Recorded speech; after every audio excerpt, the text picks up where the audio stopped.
परमेश्वर प्रभु यीशु मसीह के नाम से तेरे पास आकर प्रभु जी सुबह की बरकत प्रोग्राम के लिए तेरा धन्यवाद करते हैं। धन्यवाद करते हैं प्रभु जी, पिछले पूरे महीने में हम पर तूने अपना अनुग्रह किया ताकि प्रभु यीशु मसीह हम इस प्रोग्राम को लोगों के सामने सिर्फ दिखा ना सकें, लेकिन प्रभु जी तेरे वचनों को तेरे लोगों के साथ जो तुझसे मोहब्बत करते हैं, जो तुझसे प्रेम करते हैं, प्रभु जी उनके साथ बांटने का तूने हमें मौका दिया। तेरा धन्यवाद करते हुए प्रार्थना यीशु के नाम से मांगते हैं, आमीन। मेरे अजीजों, प्रभु यीशु मसीह के नाम से आपका मैं स्वागत करता हूं सुबह की बरकत प्रोग्राम में। और मैं लगातार आप लोगों के लिए यही प्रार्थना करता हूं कि आप और मैं पूरे संसार के लिए एक जीवित गवाह होकर इस दुनिया में जिए। कल हमने पढ़ा था लूका की अंजील, उसका 5 अध्याय 17, 18, 19 वचन और 20 वचन पे हमने कल खत्म किया था। 20 वचन में इस तरह से लिखा है, उसने यीशु मसीह ने उनका, उसके दोस्तों का जो झोले का बीमार था, लकवे का बीमार था, उनके विश्वास को देखकर उस बीमार व्यक्ति से कहा, हे मनुष्य तेरे पाप क्षमा हुए। हे मनुष्य तेरे पाप क्षमा हुए। तब शास्त्री और फरीसी विवाद करने लगे कि ये कौन है जो परमेश्वर की निंदा करता है। मेरे अजीजों, मैं इस बात के ऊपर ध्यान कर रहा था कि जब प्रभु यीशु मसीह ने उस बीमार के दोस्तों का विश्वास देख लिया था और जैसे ही ये मरीज प्रभु यीशु मसीह के सामने उतारा गया, प्रभु यीशु मसीह को चाहिए था, ये मेरा अपना विचार है, प्रभु यीशु मसीह उसको कहते कि उठ और अपने घर चला जा। लेकिन प्रभु यीशु मसीह, ये समय जो प्रभु यीशु मसीह को मिला था ताकि वो इस बात को प्रकट कर सके कि बहुत सी बीमारियां जो है वो पाप के कारण इंसान के शरीर में होती हैं, इसलिए प्रभु यीशु मसीह ने कहा, हे मनुष्य तेरे पाप क्षमा हुए।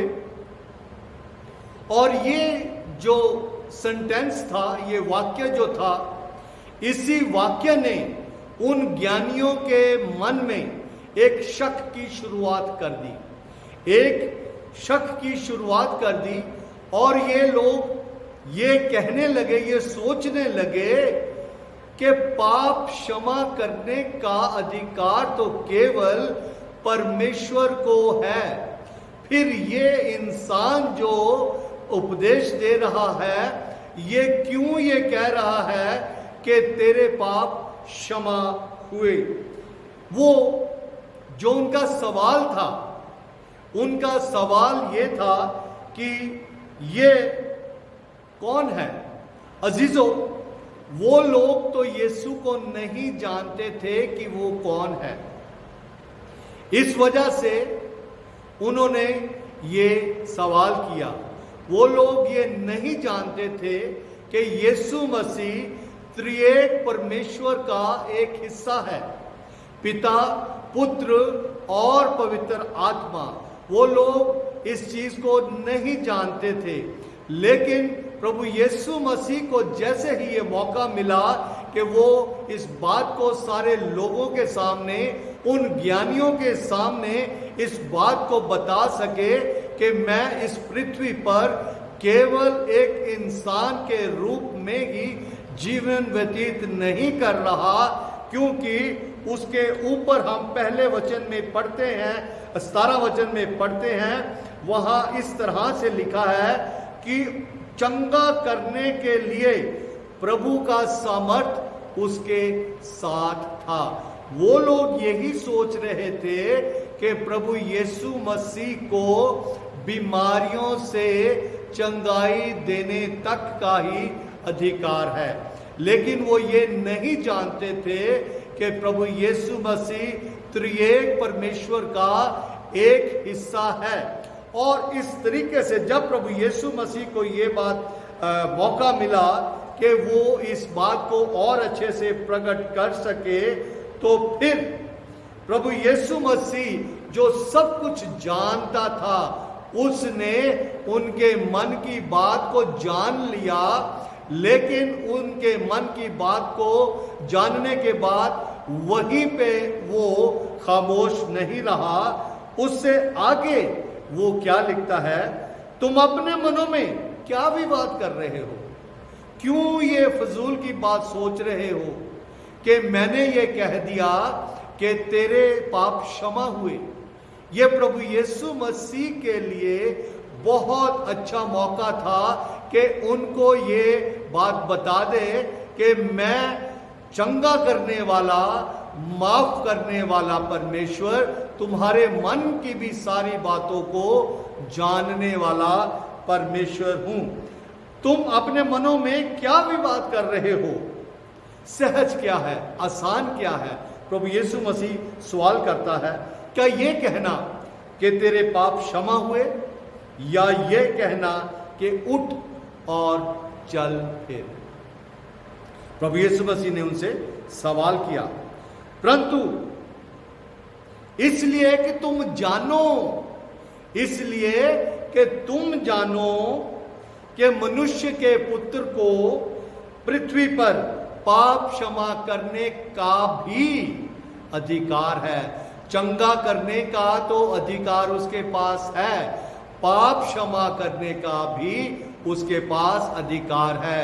मनुष्य के शरीर के, मनुष्य के जीवन के अगर पाप क्षमा नहीं किए जाते तो ये शारीरिक चंगाई जो है ये ज्यादा समय तक नहीं रहने वाली। इंसान की जिंदगी जो है 50, 60, 60 साल, 70 साल, 80 साल, ज्यादा से ज्यादा प्रभु का वचन ये कहता है कि अगर इससे ज्यादा लंबी उम्र है तो उसमें केवल और केवल दुख ही है। तो प्रभु यीशु मसीह इस बात को प्रकट करते हैं कि मनुष्य के पुत्र को पृथ्वी पर पाप क्षमा करने का भी अधिकार है। उसने उस लकवे के रोगी से कहा, मैं तुझसे कहता हूं उठ। एक अपना अधिकार वो इन लोगों के सामने उस व्यक्ति के ऊपर बता रहा है कि मैं तुझसे कहता हूं उठ, अपनी खाट उठाकर अपने घर चला जा।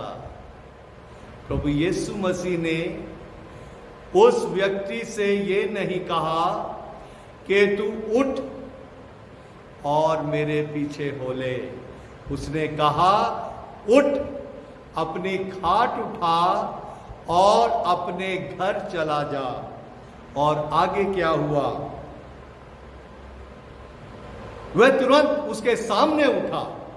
वह तुरंत उन सब के सामने जो देख रहे थे, जो अपने मनों में सवाल कर रहे थे, उन सब के सामने ये झोले का जो रोगी था, ये लकवे का जो रोगी था, ये उठा और जिस पर वे पड़ा था उसे उठाकर परमेश्वर की बड़ाई करता हुआ अपने घर गया। हालेलुया।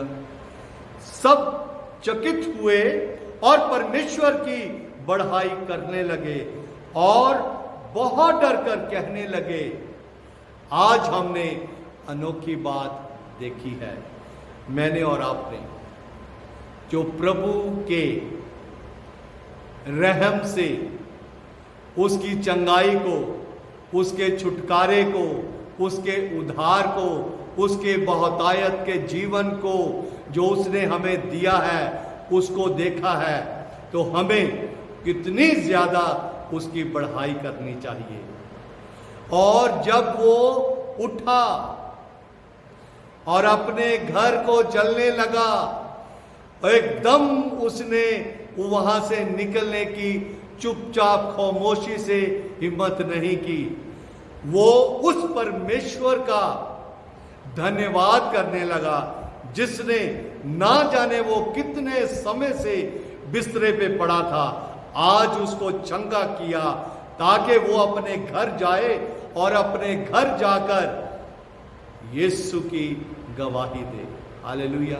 अजीजों, ये जो मौका मुझे और आपको इस वचन ने दिया है, ये दिया है ताकि हमारे जीवनों में जो परमेश्वर ने बड़े बड़े उपकार किए हैं उनकी बढ़ाई करें और परमेश्वर की महिमा करें।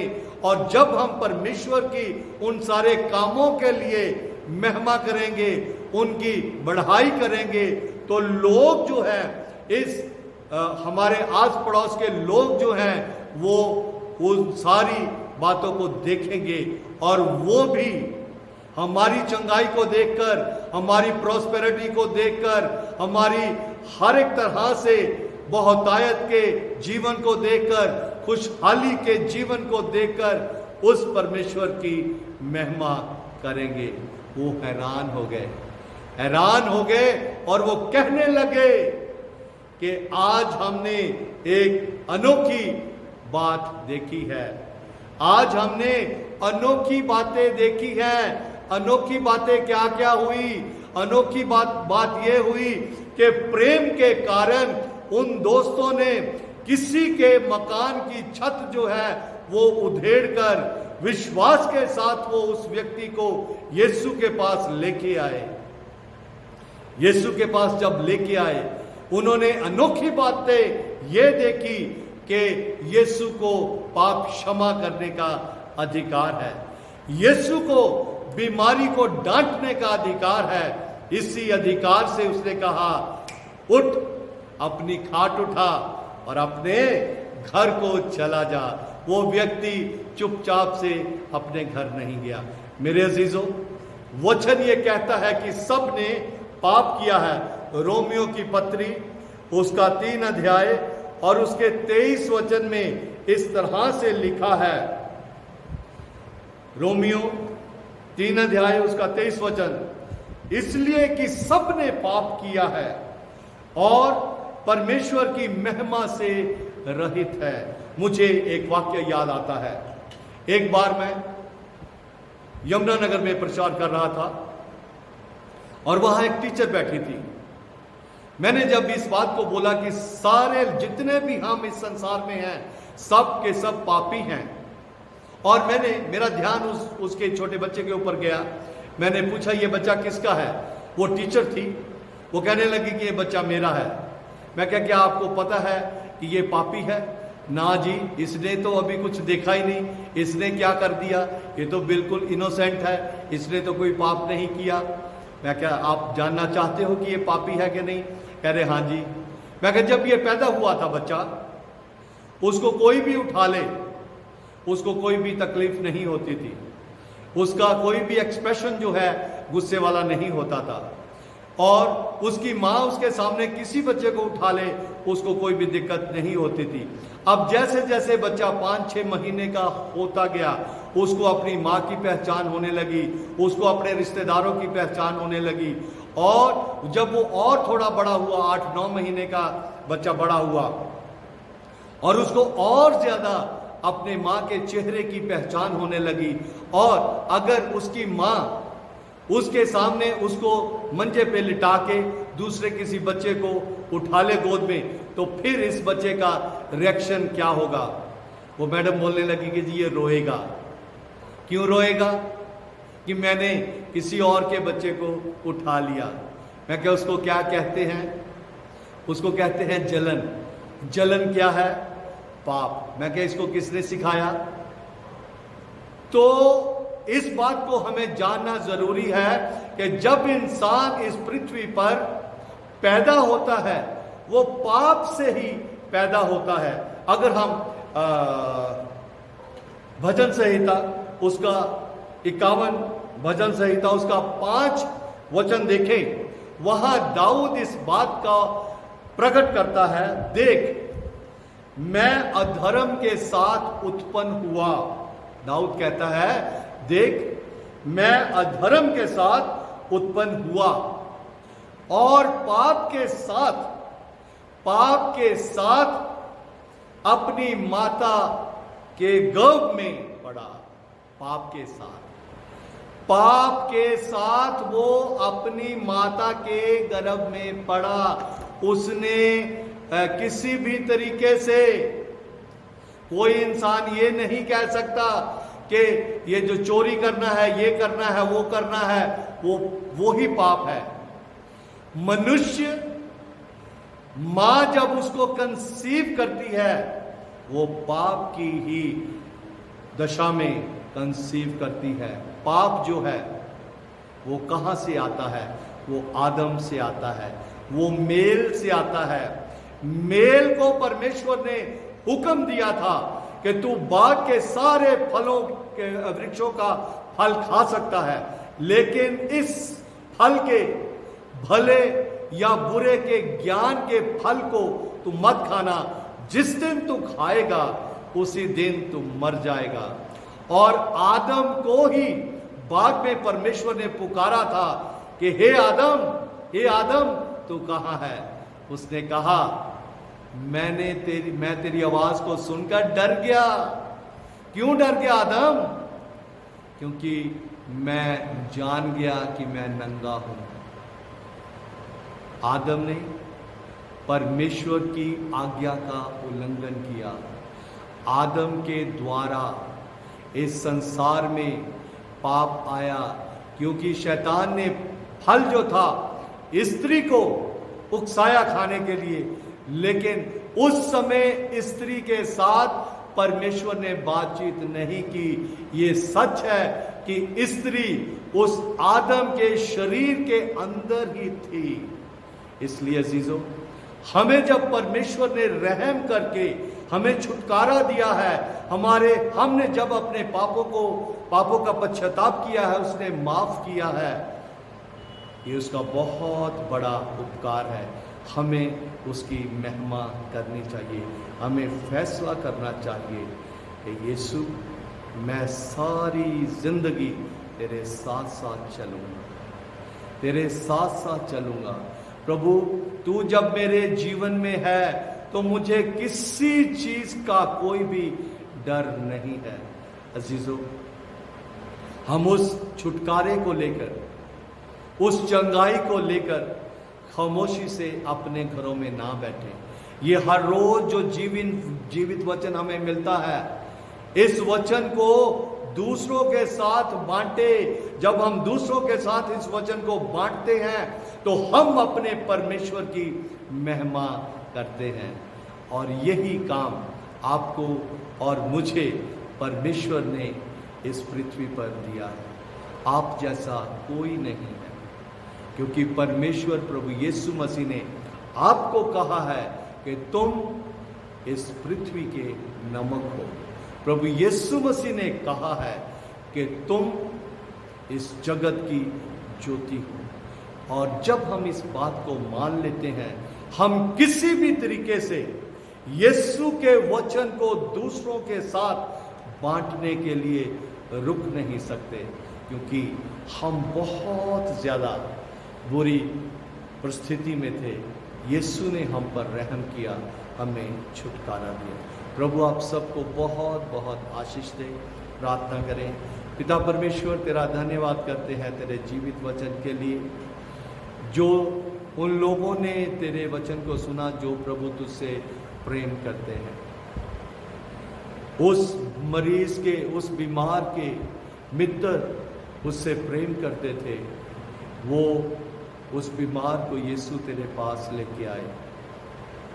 हम जो तुझसे प्रेम करते हैं, हम सबको तू अनुग्रह दे, ताकि हम बहुत से लोगों को तेरे जीवित वचन के द्वारा तेरे पास लेके आए, ताकि वो नाश होने से बच जाए, हमेशा का जीवन पाए। तेरा धन्यवाद करते हुए इस प्रार्थना को यीशु के नाम से मांगते हैं, आमीन। प्रभु आप सबको बहुत आशीष दे। जय मसीह की।